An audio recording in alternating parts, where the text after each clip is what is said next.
জুলাই গণঅভ্যুত্থানের রাজধানীর রামপুরায় ভবনের কার্নিশে ঝুলে থাকা তরুণ আমির হোসেনকে গুলি এবং দুজনকে হত্যার অভিযোগে মানবতাবিরোধী অপরাধের মামলায় ৫ আসামির বিরুদ্ধে আজ তৃতীয় দিনে সাক্ষ্য গ্রহণ চলছে।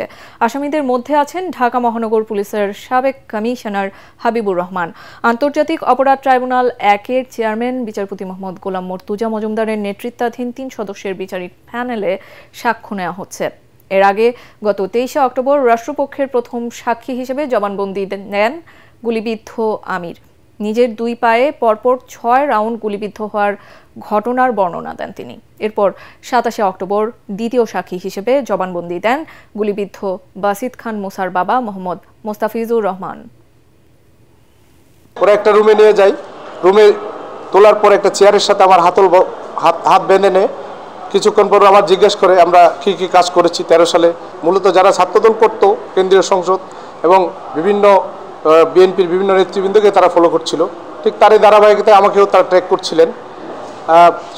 সেভাবে তারা আমাকে 2013 সালের 5 ডিসেম্বর মিরপুর মুসলিম বাজারের ঠিক উত্তর পাশে একটা কালভার্ট ছিল, ছোট রোডটা অন্ধকার ছিল, সেখান থেকে আমাকে তুলে নিয়ে গাড়িতে তুলে চোখ বেঁধে ফেলে